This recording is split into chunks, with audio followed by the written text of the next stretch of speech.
Nama saya Anastasia Aren Surajau. Nama saya Ivy Sandy. Nama saya Asya Misra binti Al-Mahmud. Nama saya Mas Ali Anastasia binti Abdul Yasin. Nama saya Gloria Hanallah.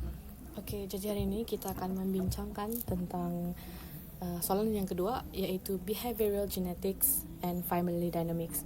Jadi dalam soalan ini ada contoh situasi yang dibagi, yaitu ada dua orang adik-beradik inilah. Mereka dua ini tengah bergaduh, sama ada mereka punya kejayaan tu berpunca daripada genetik, in English nature, dan usaha peribadi, in English adalah nurture. Jadi mereka kena cari jalan penyelesaian sambil mengekalkan hubungan yang sehat tu.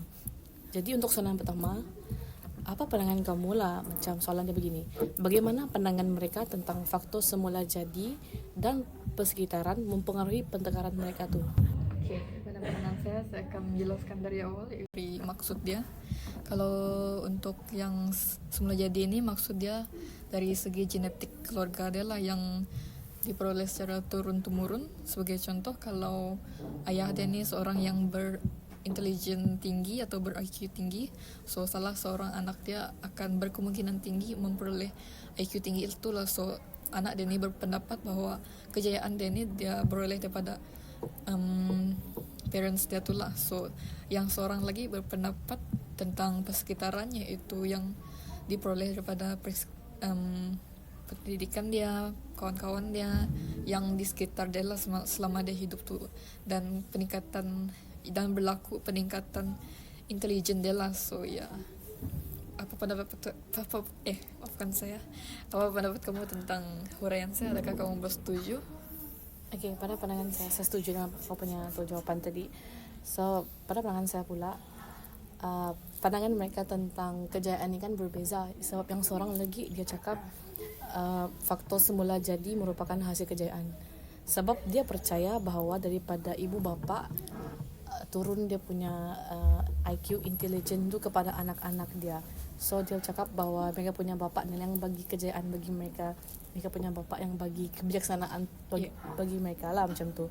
Jadi dia percaya bahawa kecerdasan dengan bakat semula jadi itu adalah daripada genetik tu sendiri. Lepas tu yang seorang lagi, dia percaya bahawa faktor nurture ataupun faktor persekitaran merupakan salah satu faktor kejayaan bagi dia lah. Sebab dia cakap macam ni, okay, kita berjaya ni sebab daripada pengalaman kita, daripada kita punya usaha yang bersungguh-sungguh. Macam saya kena baca buku, saya kena macam ni supaya saya lebih pandai. So disebabkan pandangan berbeza tentang faktor kejayaan ini, mereka dua pun bergaduh lah dan menimbulkan situasi yang tidak harmoni dan tegang.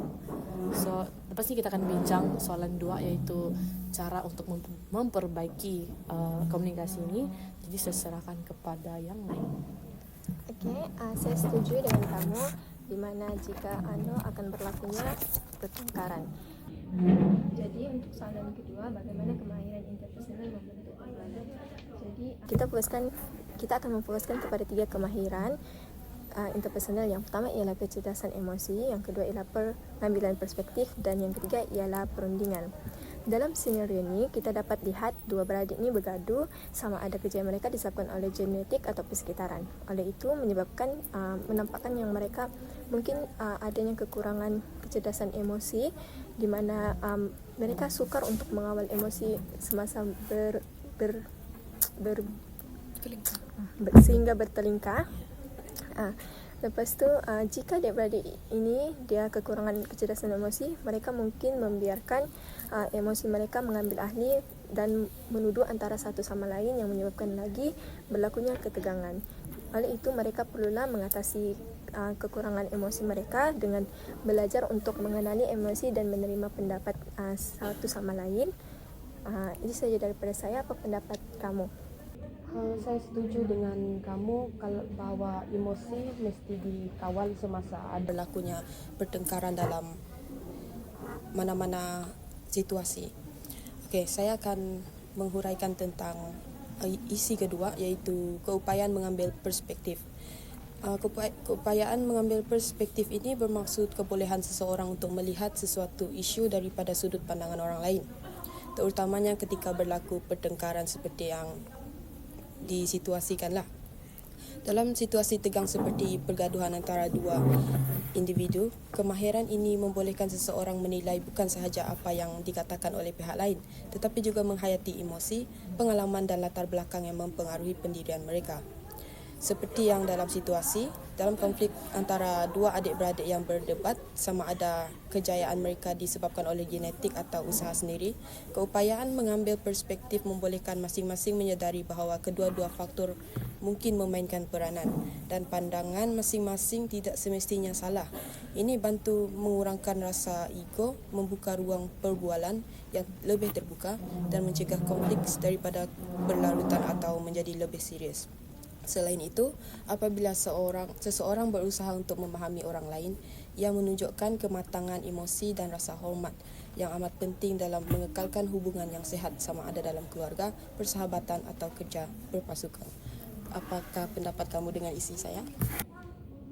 Saya setuju dengan uraian Vivi mengenai pengambilan perspektif. Akhir sekali saya akan menghuraikan tentang kemahiran interpersonal yang terakhir iaitu rundingan.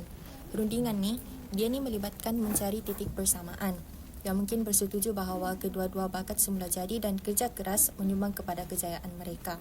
Apabila digunakan dengan baik, kemahiran interpersonal ini membantu mengalihkan perbualan dengan konflik kepada kerjasama, melindungi hubungan mereka dan juga membolehkan mereka menghargai kekuatan satu sama lain.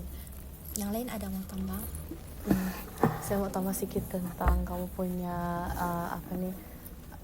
rundingan kata tadi. Okey, yang faktor rundingan telah saya setuju sebab mereka dua adik-beradik ni kena berunding antara satu sama lain lah sebab dia ada berkaitan dengan emosi kecerdasan emosi itu tadi. Sebab kalau ada kecerdasan emosi yang tinggi macam dua-dua ni bertenang lah, so senang untuk runding macam tu. Dan bagi saya adalah nature dan nurture ni dia kena seimbang seperti yang ucapkan, cari titik persamaan kan. So mereka dua faktor ni kena seimbang sebab bagi saya jika seseorang tu dia memang bijak daripada kecil, daripada genetik, tapi kalau tidak ada bantuan yang daripada kawan-kawan dan keluarga yang saling menyokong, so dia tidak akan capai sepenuhnya. Jadi untuk capai sepenuhnya dia kena ada nature yang sama-sama positif dan nurture yang positif juga. So macam mana pendapat kamu, Glow? Ya, saya ada sedikit pertambahan tentang emotional intelligence tadi, dan saya bersetuju dia sangat penting untuk meleraikan pergaduhan antara dua beradik ini. Sebab kalau dua-dua ni